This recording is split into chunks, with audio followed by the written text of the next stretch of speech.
Hold your ears, folks. It's showtime.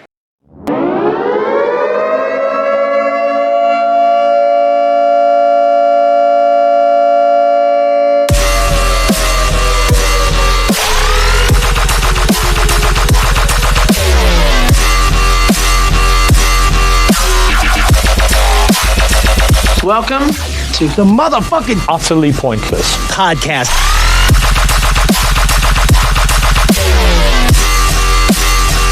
Ladies and gentlemen, please welcome your host, the greatest man in the world, Michael.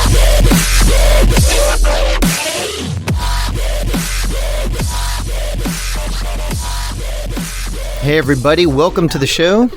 I'm your host Michael, as you just heard, and this is the Utterly Pointless Podcast, which you also just heard. You can follow me on the Intellectual Saviors Podcast Network, which is on Twitter, at the Intel Saviors.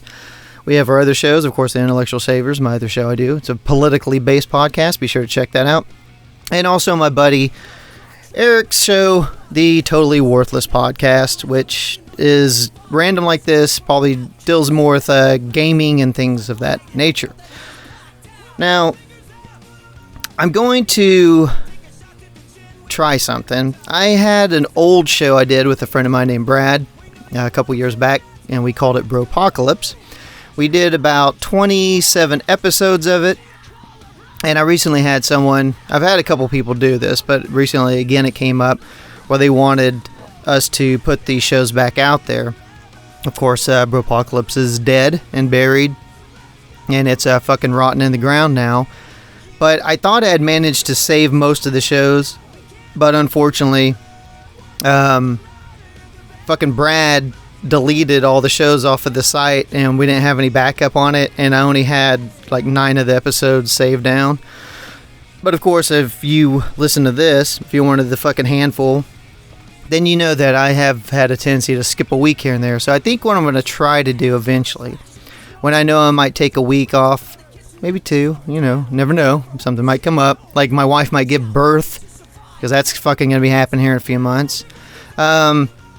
I think what I may do is go back and put those old Bropocalypse shows and release them under this podcast. Of course, I'll put a little bit of a warning on the front of it, so you won't be shocked when you start listening to something that sounds nothing like this and has really shitty levels, because Brad fucking edited it like hell most of the time, and I'm either a lot higher or a lot lower than him.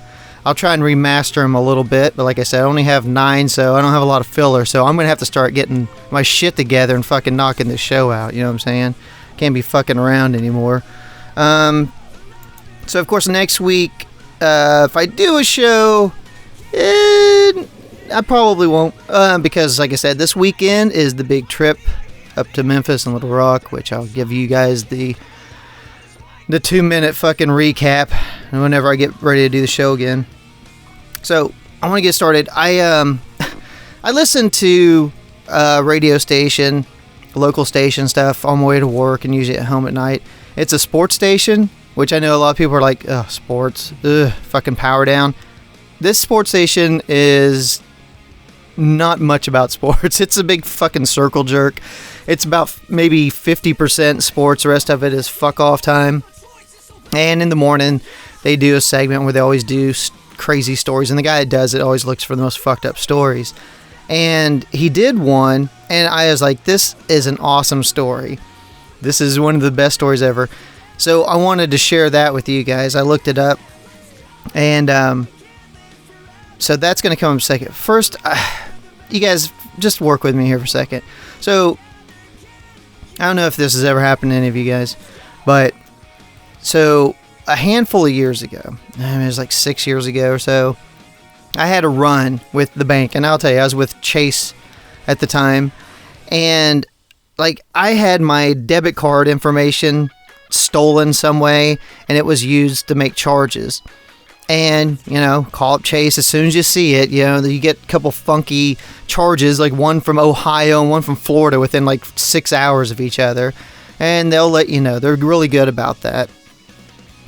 So call mom. You're like, yeah, I didn't make these fucking charges. They put in a little fraud thing. They do an investigation. They credit your money back. I mean, they were really good about it. They did it. Got a new card. Maybe a month later, shit happened again. Call up, take care of the business. They do the fucking thing. I'm kind of pissed. I'm like, God, man, I haven't done anything. I get the fucking card. I put it in my wallet. It's on me all the time. You know, the only time I think I'd used it was to fucking like maybe buy a fucking burger or something to lunch and get gas. You know, the same places I always fucking go over by my work. I'm like, okay, call up, get that one canceled, issue me a new card. A couple months go by, fucking happens again. This time I'm pissed because I'm like, I told him, I was like, look, I go, if this fucking happens again, I said, I'm closing my account with you guys. This is ridiculous. I've been on Chase forever. I never had this happen. This is 3 times. I was like, I don't know what kind of security measures you guys got, but something ain't fucking right. You know, I was pissed. I mean, like I said, they're good about, you know, fixing the problem, doing their checks, whatever, crediting my account. They get to you fast.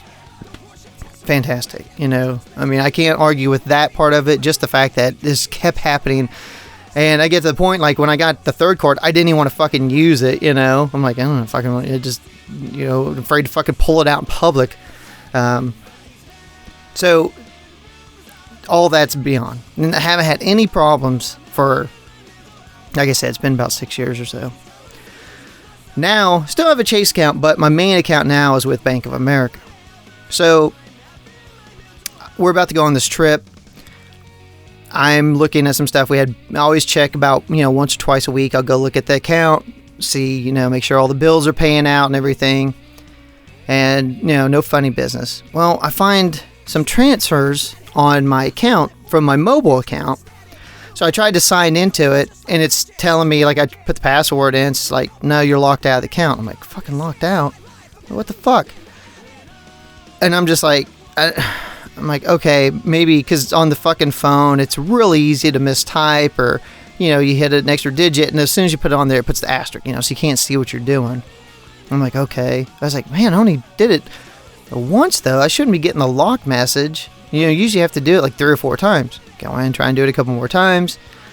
It's not working. I change it, get in, immediately start looking over my charges. And in the last week, there's 3 of these bank transfers to these random fucking people, like names I've never heard of in my life. Like, and of course I can't think of them off the top of my head now, or I definitely put them out. But it's, you know, it's made up names, and you start looking at the transfers, and it has to give like an email address or something. I don't know if you guys have this with your bank. You know, I do it sometimes. I'll have my mom get my kid something, and then I'll just transfer the money into her account. You know, and I just need her email address or whatever. You know, if we're in the same bank, so. I got all these fucking charges, and each one of them is like $100 or like 99 and some cents. And I didn't understand that at first. I'm like, why the fuck would they only do that? But then, of course, I contact my wife. I'm like, what the fuck is this? If you haven't been wiring money to fucking some assholes you work with doing, you know, buying shit or something, you know, I don't know what the hell is going on. Of course, I know that's not the case. And there's like 3 or 4 different names, and you could drill into it and you could see the emails, and they're all these crazy emails, you know, where it's like someone just fucking mashed a keyboard, you know, to come up with the most wild ass combination of letters and numbers and stuff for the email. So, you know, they're not legit. So I start looking on there, and I find out, like, I have it set up, I get alerts for everything. If, you know, anything's taken out over so much money, or whenever I get a deposit, and I'm like, I didn't get fucking alerts on these. Well, the minimum on the alert, it has to be $100. So I'm like, okay, that makes sense why there's every one of them was like $99 and fucking change. They're keeping them all under 100, and I'm not getting alert notices for them. So if I'm not checking it every day, which I don't, I mean, I don't think anybody fucking gets in and looks at their bank every day. Maybe I got to start doing that now, but so I immediately called the bank. Have to go through all this shit, and they're saying, you know, they have to do investigation. It's going to take like fucking 10 days for them to do their investigation. I'm like, you guys, am I going to get this credited back, you know, and stuff? And she kind of was real lukewarm about it. So I'm like, if they fuck me on this, I'm going back to Chase. I want to tell you that. Like I said, Chase, I don't know what the issue was until I threw a fucking fit, and then I never had a problem again. But I mean, like I said, they're always on it, man. Anytime they see crazy shit, they would send me emails or text alerts, and I would know about it immediately, and they'd take care of it. And within a few days, I'd have my money back and everything. They're saying it's gonna be like 10 days, and she's telling me that, oh, you need to call the police department and, you know, file a complaint and get a case number and all this stuff. I'm like, it's online banking shit. Like, it's through you guys. Like, what am I gonna fucking call the police and say, yeah, dude, I had cyber attack me, get into my online banking account and transfer money to them? What the hell is the police gonna do about that? So I'm a little pissed, a little frustrated with this situation right now, and I'm just fucking waiting for it, because it's, you know, it's like almost $600 I'm out right now, which, you know, granted, it's not gonna fucking break me, but that's 600 fucking bucks I want. I'm about to go on a fucking trip, and now I'm gonna be even more conscious about spending money, because, you know, it's like, am I gonna get the fucking money back? You know, how long is it gonna take before I get it back? It's a fucking fiasco. So that's the hell that I had to deal with today. And then, like I said, you know, I put together some stuff for the show and everything. So, and some great stories. And then there was an incident that made me insane about this. But we'll go through all of it. I'm going to do this story. We're going to fucking take it down, Michael. Breathe in, breathe out. Calm down. Get myself worked up. I'm going to have a little drink here. Delicious water. I should be drinking fucking beer and make the show better. Okay, so I heard this story, and I'm like, this is literally the greatest fucking story I've heard in a long time. So this takes place in Jackson, Mississippi.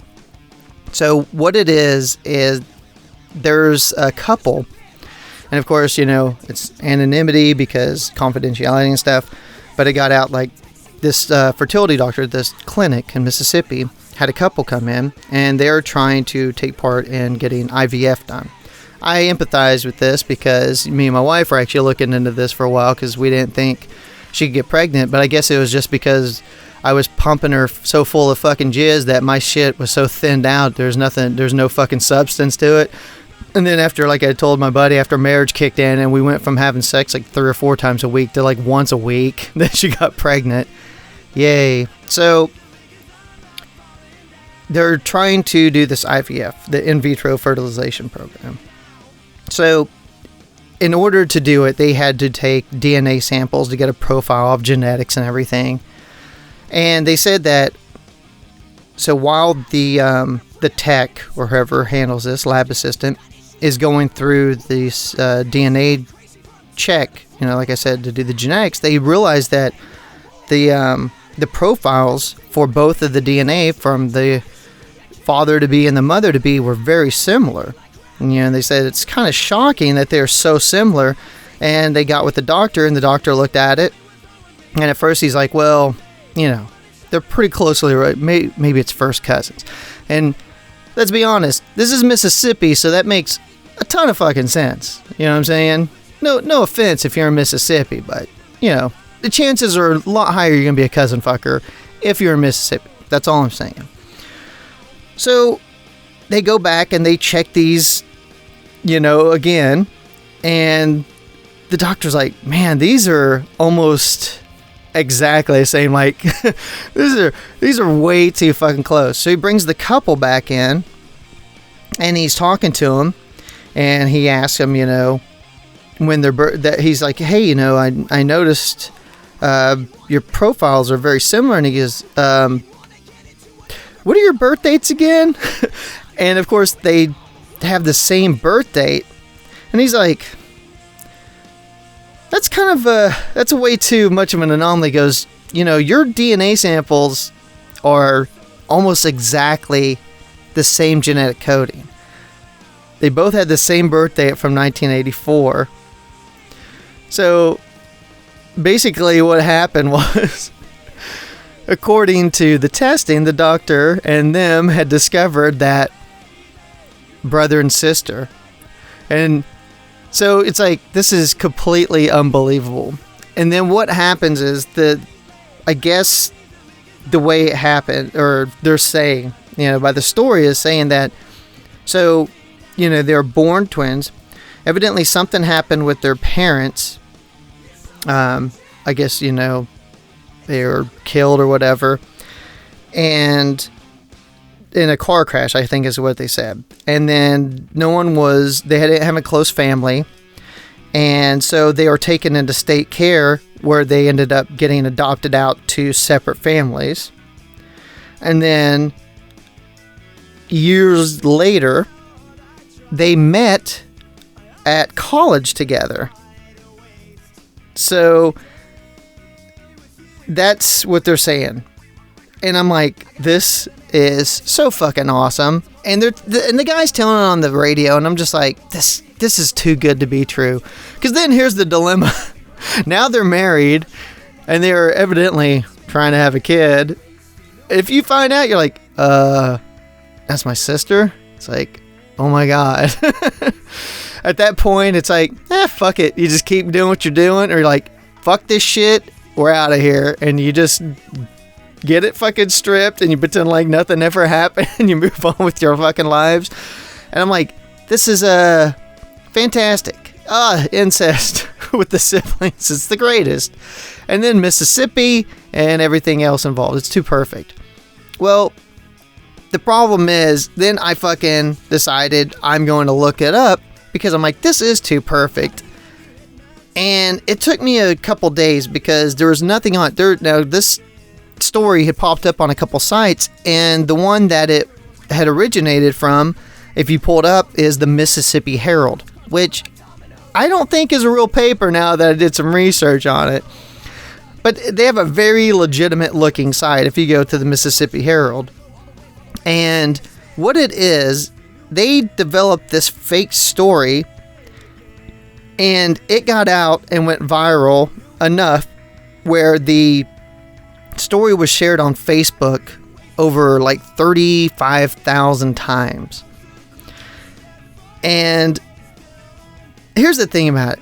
This is where fucking now I'm pissed. Now I'm like, God damn motherfuckers. Every time I find a good story, and I've had this happen to me on my other podcast, where we find a few good stories, and you try and look them up, especially when they're a little on the crazy side like this. You always want to double check, and then you go and you look it up, and you can't really find anything on it, and you kind of roll with it, and then a few days later, oh no, this is a fucking scam. God damn it, got me.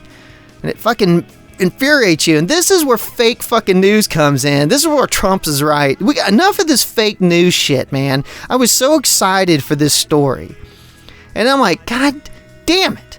It's like during the election, all these fucking Hillary stories and shit, and they had like these CNN International fucking site links when you went to them, but they weren't really CNN sites or something. These motherfuckers make these mock sites, and they make them look all pretty like newspapers or other things, and they put these stories on it, and then assholes go to it, and they don't look into it. They just see it, and they're like, this looks fucking official. I'm running with it. Like this idiot on the radio that I listened to that got me all excited about some fucking sister fucking. Jesus Christ. So that was it. And then I'm like, okay. And I had another story, and I'm like, this is a great one too. This is so fun.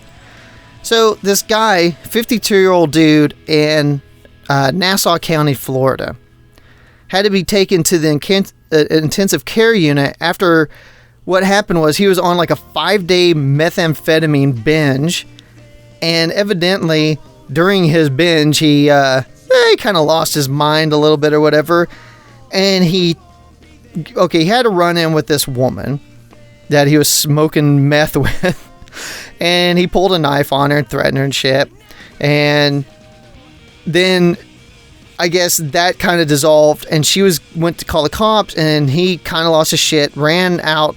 Now remember, Florida, ran out to the backyard, took his clothes off, and fucking just hauled ass running around. Now, she didn't really know what the hell was going on, and what they do is, I guess they're able to follow his path from some like closed caption TV footage that they found in the area and stuff, where he went to, I guess, I don't know, I guess there's fucking alligators there. I've been to Florida, and I gotta be honest, I've never seen any alligators, but I guess in certain parts there's a fucking lot of them. So wherever they're at, evidently there's alligators nearby. And remember, 5-day meth binge. He's fucking insane. He's like stripped down. He's got a fucking knife. And I guess he finds a fucking gator, and he cuts his nuts off. He cuts his junk off and feeds it to the fucking gator. And then that's when the cops get him. I'm like, I mean, dude, this is fucking the second greatest story that I've heard this week. And it's from like a paper. Well, there's an online article, the Florida Sun Post.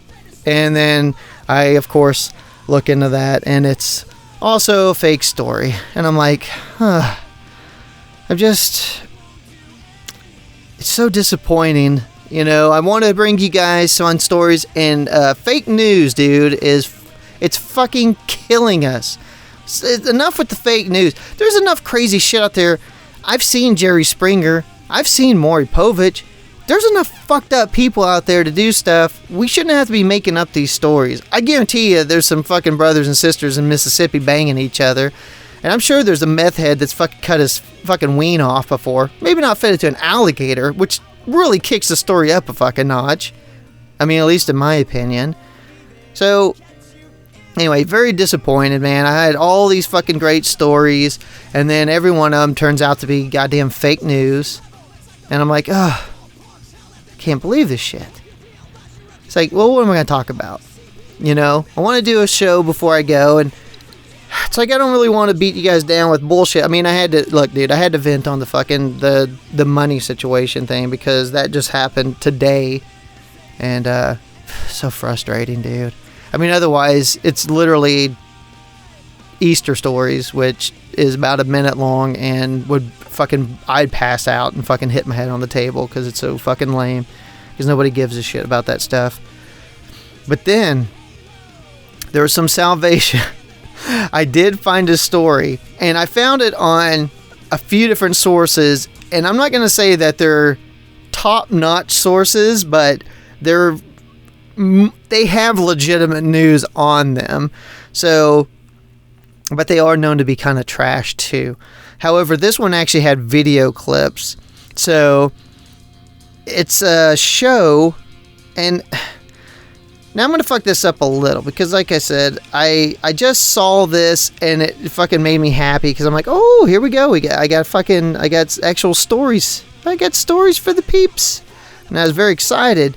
So I guess this takes place somewhere in South America. I couldn't really find anything on the country because I really had to pull this off at the last second. I'm like reading, I'm like, this is awesome.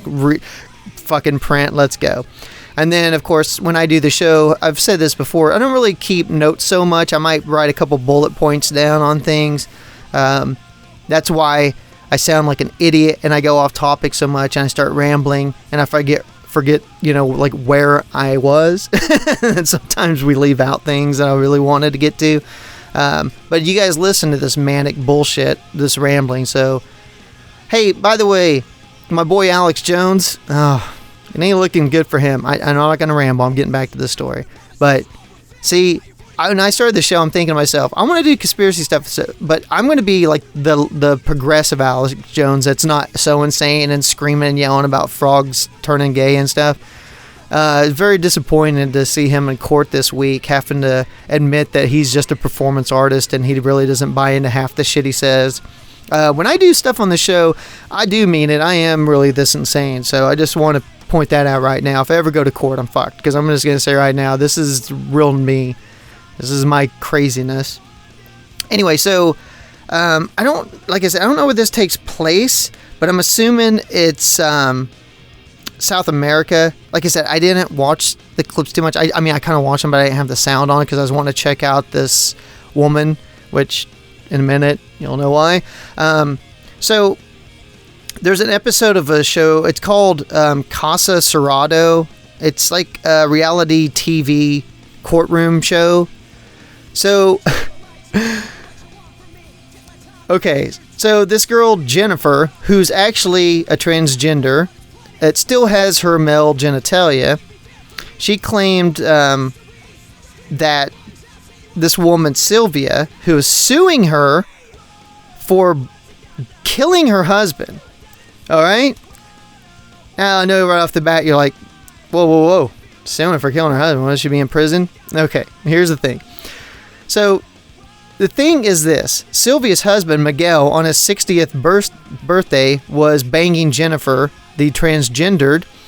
And during the sexual act, he suffered a broken penis and had a heart attack and died. Now, the wife is suing. You're like, why is she suing? Like, that doesn't make sense. What can you sue over? Well, evidently, Sylvia, the wife, hired Jennifer the transgendered, to have this little fling with Miguel. I guess Miguel wanted to fucking bang a chick with a dick. And I know that might not be politically correct. Don't fucking care. Chick with a dick. Or I could just say a dude that wears wigs. So whatever makes you fucking happy. But Jennifer wants to be known as a woman, but she does have a penis. Chick with a dick. So anyway, that's the fucking story on that. So she said that it was her way of trying to fulfill a fantasy of Miguel's. I've got a lot of fantasies. Banging a woman with a penis isn't one of them. Now, I'm not going to say I haven't watched some crazy shit on like the fucking Pornhub before. I ain't lying. I've seen some things. I have watched some stuff, and sometimes you get a little chub and you're like, oh, I got to stop this. This is getting weird. But this is not one of my things. But anyway, so Miguel died, and so she's suing Jennifer to try and get her fucking money back. It's a sad situation. But like I said, the show's in Spanish, so I couldn't understand shit. I just wanted to see what Jennifer looked like.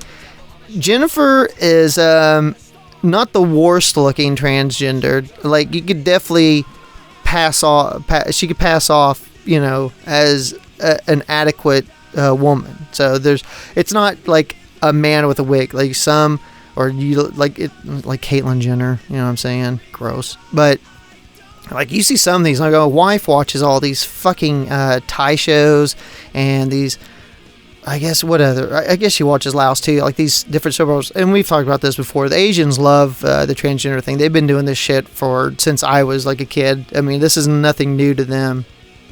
And so she does this shit, you know, where sometimes she'll be watching something. She goes, oh, which one do you think's prettier? And she'll show me like a couple girls, and I already fucking know at least one of them's a dude, because she's pulled this shit on me a couple of times. And then it's like, fuck, because, you know, you're going to pick the wrong one. And I do every fucking time. I always pick the goddamn dude and say that one's the hotter one. So, what are you going to fucking do? But, anyway, so very disappointing, though, you know, about the whole fake news thing. I really wanted to pull those. I thought that was going to be funny. And I had some little stories I was going to go kind of ramble on about, you know, concerning it. But, so disappointing. So disappointing. But anyway, I'm looking forward to the Memphis trip and stuff, hitting up the Graceland, everything, and taking the wife, checking that out. She'll be fun to drag around because she fucking waddles now because she's with the pregnancy and stuff. So I'm going to be like old couple walking around waiting for her. So it'll be real fun times. I need to take, let me tell you something, man. Memphis, woo.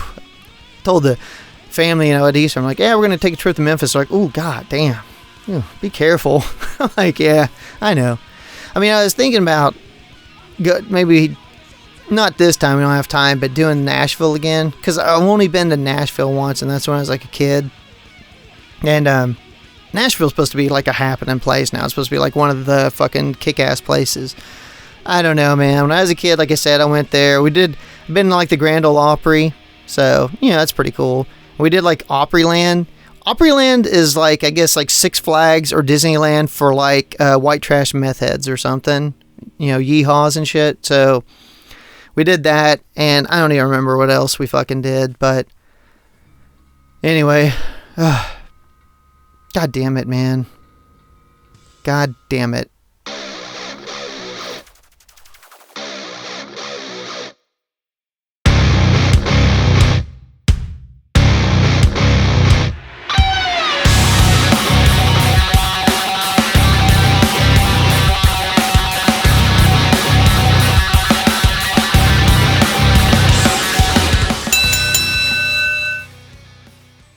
All right, guys, I'm going to try to bang through a little Raw, a little SmackDown, real quick like.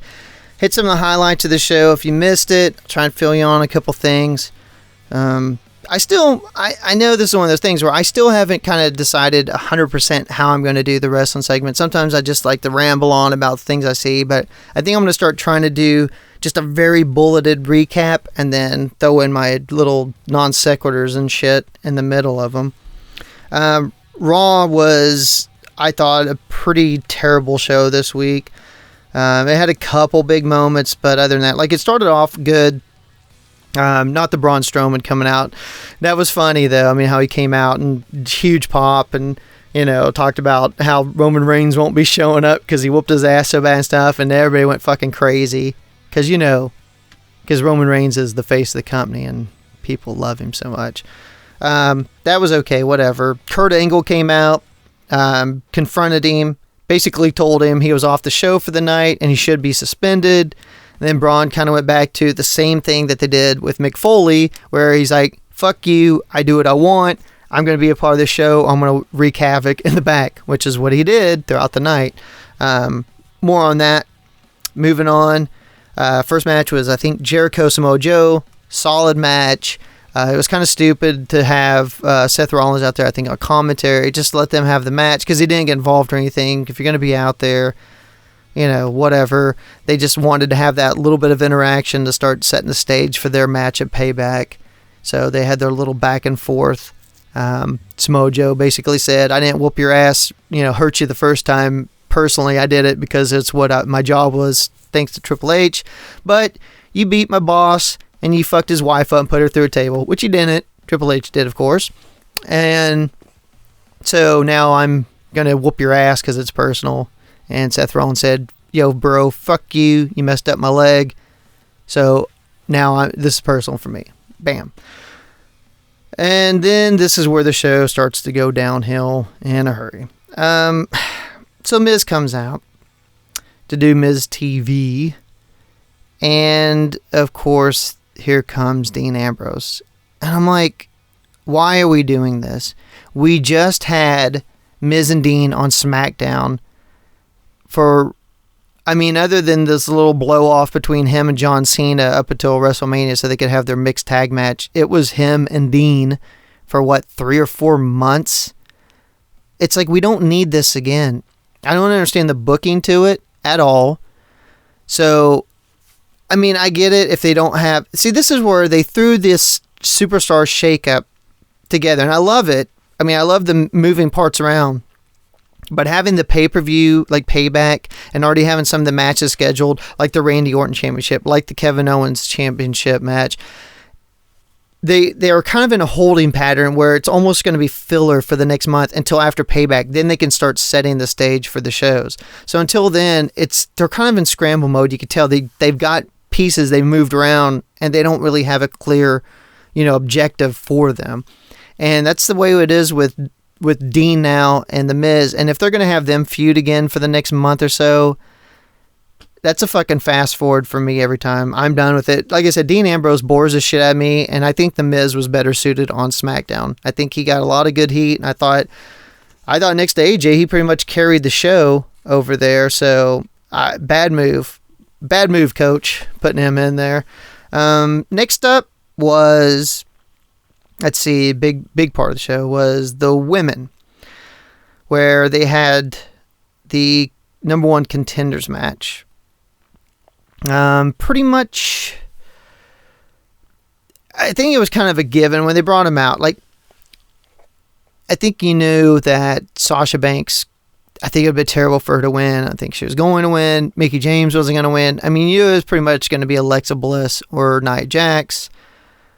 But with it being the, fucking 50 man in the ring women's match, which they love to do for these number 1 contenders now, is throw them all in there. Except for Dana Brooke and Emma and, it's the same people over and over. But it was pretty much guaranteed. I thought that Alexa was going to get it. And of course, they make Nia Jax look super strong. She's destroying everybody. And it basically takes a team effort to get her out. And then Alexa Bliss gets the victory.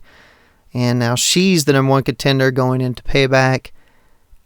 I have to think that she may take the belt off of Bayley. I don't think Bayley's getting near the pop that they thought she would. Like, she gets a pretty good reception when she comes out, but it's not like that first night when she came out. You know, I think her mic skills, and she's kind of childish on the mic and stuff, and a little too goody-goody. I think it's worn, like, the adults down.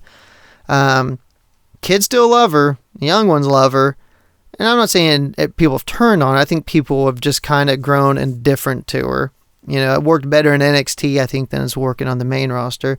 So I kind of think Alexa Bliss is so hot. I mean, she got the biggest pop of the night. I mean, even over Finn Balor, even over Braun when he said you wouldn't be seeing Roman for a while, and he got a huge ovation for that. I think that Alexa's going to take it, but I'm getting ahead of myself. Number one contender, Alexa Bliss. She's still the hottest thing in the women's division right now. The next match that made me want to fucking kill somebody was Kurt Hawkins comes out. I don't know why they even brought him back. They brought him back, did those vignettes about the face the facts thing. He's come out and jobbed about 4 matches, and he's done nothing. They moved him to Raw, and he jobs right away to, fucking Big Show. Or it's like, what the fuck? And then you're like, okay, he's calling someone out from the back. Who are they going to bring out, Somebody who's like mid-level or something to whoop his ass. Finn Balor comes out. It's like, why is Finn Balor wasting his time with Chad Hawkins? He comes out. It's literally about a 3-minute match. Chad Hawkins gets no offense in whatsoever. Finn Balor gets the victory, leaves. And like I said, the crowd's not super pumped about it because it's like, it's Chad Hawkins. Where's this going? Are they going to build Finn up for anything for Payback? I mean, I know they've got a few weeks, but where are they going with this? Like, dude, put Finn against the fucking Miz. Let's get that goddamn match until fucking Bray Wyatt finishes Randy. Finn, I'm watching you, Finn. Yeah, we know. We know Bray. So, I don't know what's going on with that exactly, but like I said, that would have even been a good just blow-off match for a month or something. Just let him feud with the Miz. Whatever. Don't care at this point. I guess that was pretty much it until the very end where Braun and Big Show wrestled. And I knew they were going to do the ring explosion thing and have the ring just fall apart. When they went like 3 or 4 times, they kept going like they were going to do a superplex, and they kept going up on those ropes. They kept teasing it. And I'm just watching like, yep, this is going to be like, what, the 3rd time or something they've had. I guess the one time they went through the middle, who was it? Like Brock Lesnar did it one time. I know Big Show and Mark Henry, I think. But I knew that's what was coming up, they almost projected it. By the 3rd time they did it, you're like, okay, I see where they're going with this. But it's still awesome, even though you knew it was coming. And it was actually a pretty good match, man. Big Show and Braun did a good job. I mean, you got those big bodies like that. They're kind of limited on what they could do. They all got their finishers off, they had the big moment at the end. So I'd say the show started off great, like I said, with Jericho and Samoa Joe, and I think it ended pretty solid, but for the most part, the middle of it was just like, is a shit sandwich, man. Like, you had 2 nice pieces of ciabatta bread, and then there's just a big log of shit in the middle of it, and that's my opinion, but, whatever. SmackDown was a better show, but still somewhat, I still scratch my head a little bit on that one. It starts off with Charlotte coming out immediately saying she's been with SmackDown for a week and she doesn't understand why she hasn't had a title shot yet. It's like, I don't know, man. It's because it's only been a fucking week and this is only the 2nd episode you've been on. Of course, Naomi comes out, says she'll give her what she wants, and then beats on that ass. And here comes Shane. Shane sets up the match where, this is the land of opportunity, Charlotte. You don't just walk in and get a chance. So we're going to have you face Naomi later tonight. And if you beat her, Then you get an opportunity to face her for the championship at whatever the fucking next pay-per-view. I was going to say Backlash, but I don't think that's it. I don't even know anymore, man. Too many goddamn pay-per-views. The next SmackDown pay-per-view. We're going to leave it at that.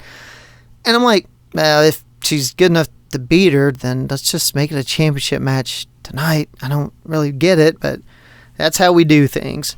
So, of course, that pisses off all the other women on the roster. You had, oh my God, who was it? Natalya, Carmella, and Tamina all meet Shane backstage, and why the fuck, we getting this and that title shot. And of course, Shane goes, all you had to do is ask. It's like, what the hell is going on around here? Who books these matches? Do you just book their own matches? Or are you going to book it, Holmes? So they decide, Natalya says, tells the girls, let's get together and we'll solve this problem. So I already see what's going on here. This is going to be the Mean Girls faction, basically. And I think this is going to help turn Charlotte face, which I thought they're kind of doing at the very end of Raw. And I thought she might come over and kind of be that tweener face, because I didn't know if they're going to immediately have her vie for the title against Naomi, but I guess it makes sense. Kind of keep her that hillish, on that hillside, let her face Naomi. I assume she's going to take the title away from Naomi. Maybe not the first go around, but I assume before SummerSlam, she's definitely going to have the title in her back pocket. And then they can start working her towards turning face. I don't know what they're going to do. Anyway, so you've got the Mean Girls. Looks like a clique about to begin there. And let's see. Next up was the men's six-pack challenge. They love doing these on SmackDown all of a sudden. They've had a ton of them. Usually, like I said, it's always with the women. But they needed a number one contender for... And this is what... as soon as I said this, I'm just like... Are they paying attention to what they're fucking saying? Because they kept saying a number one contender for Randy Orton for the next pay-per-view for SmackDown. And I'm like, he's got a match with Bray Wyatt at Payback. So we don't know if he's even going to have the title, which we all know he's going to win. As soon as the split, that's another thing with the split. Just like Kevin Owens. We know they're going to maintain their titles. It makes it so predictable now. Like I said, I don't think they thought a lot of things through in advance with the superstar split and these pay-per-views, setting up matches, and they kind of split people up in the middle of these feuds. So I think what you're going to see is, of course, Randy's going to win, so they need the challenger. Last week, for the United States title, you have Kevin Owens, who is basically came out and acted like this is the main title on the show, which it was, because you saw Randy Orton come out and have a nondescript match against Eric Rowan, and nobody gave a shit. Kevin Owens right now has elevated the United States title higher than the damn WWE Championship, because this bullshit feud with Orton and Wyatt that's just hanging out there waiting to be over with. And God, I can't wait for it to be over with. This House of Horrors match, which by the way is hilarious, because all the rumor mills say that WWE doesn't... It's like, what the fuck's a House of Horrors match? All the rumor mills are basically saying WWE doesn't even know yet. Like, they're trying to figure out what the hell are we going to do with this match to make us a House of Horrors match. I love how they just say shit and they set things up and they have no idea what they're doing. It's incredible. It's like, really? You guys didn't have a game plan on this one? You just throw that out there? Or did Bray go off script and just make something up and now you guys are scrambling? So the six-packs challenge was to be the number one contender to face Randy Orton after he beats Bray Wyatt at Payback. Guaranteed. Go put money on it at Vegas if you can. So, again, in the United States Championship last week, you had Baron Corbin, who, like I said, has become one of the bigger hills, better, on there. AJ Styles, right? It's like... Okay, so that's pretty solid right there. And then Sami Zayn, which Sami Zayn is a worker and he's solid. And at some point with SmackDown now, he's got a good shot at being like, a U.S. champion. I think he's someone that could be because he's got the story where he's always, never giving up, just gets beat down, always losing, where eventually he could break through and become a champion. I think that storyline with him, he could be top champion at some point. I think they evidently if they like him enough. I mean, he's always within the storylines or prominent on television. So I'm like, that's a pretty solid threesome to go for the United States Championship. This is the WWE Championship. This is the main belt on SmackDown. The six-pack consisted of Dolph Ziggler, Sami Zayn again, which is fine, Mojo Rawley, Jinder Mahal, Eric Rowan, and Luke Harper. Now, as soon as I look at this, I'm like, Ziggler? Nope. Zayn? Nope. Not to that point yet. Mojo? Hell no. Eric Rowan? Hell no. Then I'm like, Randy's still supposed to be a face, although I think he's a tweener. So, like I said, Ziggler's not going to get another shot at it for a while, if ever again. I'm like, Jinder Mahal is the biggest heel probably out here, because you know Rowan's not going to be the guy, because they just had Rowan go up against him the other day, last week, and Rowan sucks. I'm like, nah. I was like, Luke Harper. Makes all the sense in the world, dude, with the Wyatt feud. Luke Harper should have been a part of the WrestleMania match. It should have been a triple threat match with Luke Harper in it. Luke's actually solid, man. I mean, I think he could be, I don't know if you want to put a WWE, the championship strap on him, but he could be like an IC or US champion. You know what I mean? I think he's definitely got the skill, and now that he's on his own and Bray's not doing all the talking, you hear him talk, it's like, dude, he's good on the mic too. I mean, he's all around solid. I've really been impressed with Luke. It's just like Baron Corbin. It took a while for Baron Corbin to kind of warm up to me, and now I think he's getting better on the mic. He's a little monotone, and Baron Corbin's gonna kick your ass. I mean, he's not a lot of personality there, but in the ring, huge, fast, good worker. So I thought Luke Harper would win, but Jinder Mahal wins with the help of the fucking Bollywood boys, dude, of anybody in NXT that I've seen wrestle like one fucking time, and they kind of sucked, I thought. But that's that Indian connection, I guess. I guess my wife said, I guess they're trying to push to the Indian market. So Jinder Mahal gets a shot at Randy Orton. I read somewhere a couple weeks ago that they're going to give Jinder a push. I am shocked that it was this big of a push and this fast. Now, he is not going to win the title from Randy Orton. So there's that. But just the fact that he's getting this opportunity is amazing. Just kind of, just the Randy Orton Wyatt thing, though. Like I said, I'm just looking forward to this getting over.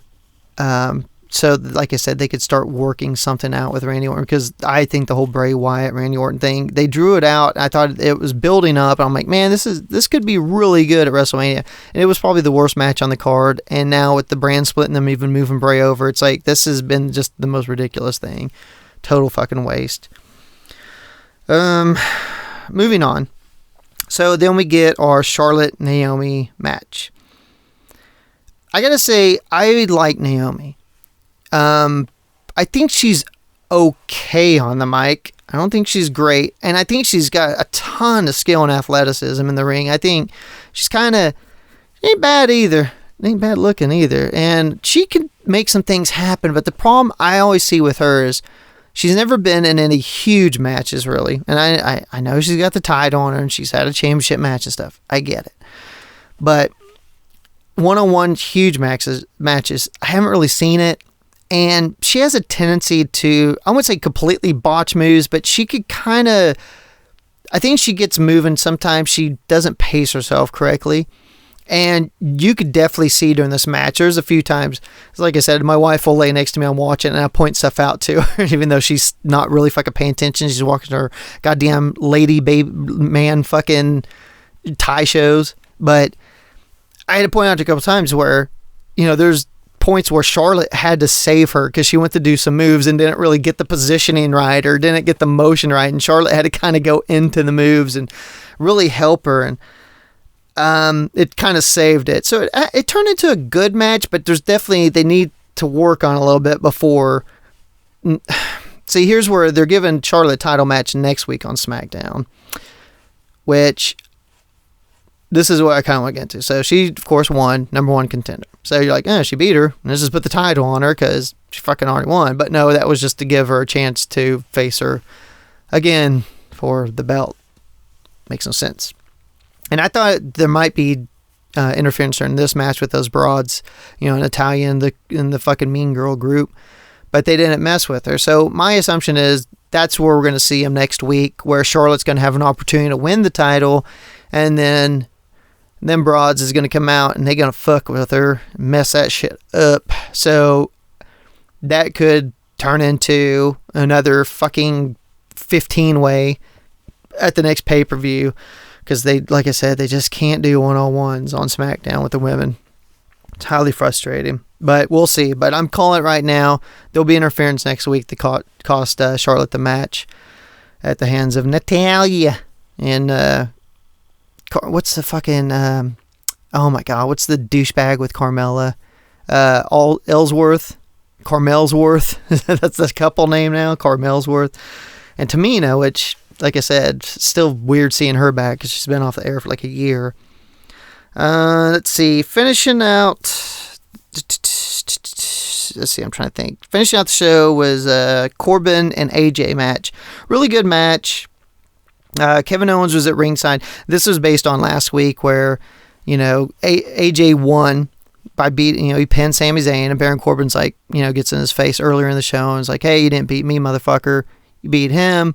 I could whoop your ass. AJ's, he's the face that runs the place. He's like, all right, let's do it. So they had the match. Of course, Kevin Owens comes out and does commentary, which usually means that he's going to either get hit or he's going to interfere in the match at some point, which did happen. Baron Corbin threw AJ into him, and I thought, well, here he goes. He's going to interfere, and then this will be this match, and then it just turns into a brawl, and someone's left standing and gets to hold up the belt, but not exactly what happened. He just laid there and stayed out of it. AJ and Baron went at it. AJ knocked the shit out of Baron, put him over into the fans, jumped back. The ref's doing the count. He jumps back in at the last second and wins via count out. And then that's your show. No, not a bad show. Like I said, the 6-pack challenge, and I think they said it like 2 or 3 times, the winner faces Orton. So they basically aren't hiding the fact that Orton's going to win, and everything's a big circle jerk over there right now. Probably the biggest thing about the show to me was the lack of Shinsuke Nakamura again. They show a little couple 2 or 3 minute vignette video, and he doesn't wrestle. So I don't know what the hell they're saving him for. Of course, I don't know who they'd have him feud with. It looked like they're going to have him do like a mini feud with Dolph right off the bat. Who knows? Maybe they will still. Maybe they'll get into it next week. I don't know. I don't know what they're holding him back from. People want to see him. He's huge. He's red hot. That fucking the way the crowd popped when he came out the first time was amazing. I think they'd want to build on that. I see him as your champion probably by SummerSlam. I imagine maybe Orton will hold it until then. Maybe you'll have Shinsuke Orton, because I think AJ will probably end up getting the U.S. title off Kevin Owens, and then that would be good. You get Shinsuke to take out Orton, and then you could put Owens and Shinsuke against each other. I don't fucking know. I don't know. Don't care. It's a long ways off. I'm getting tired, man.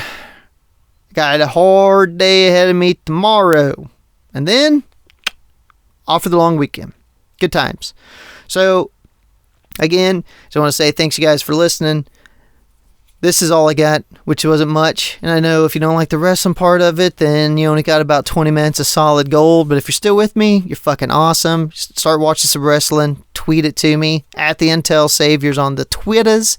Go to Facebook, type in the Intellectual Saviors. You'll find us. Can't miss us. We got our beautiful little icon with the little 3 shadows on it, even though there's only 2 of us on the show now. The others, for all the dead homies that used to be on the show that have left us, they're in hell roasting now.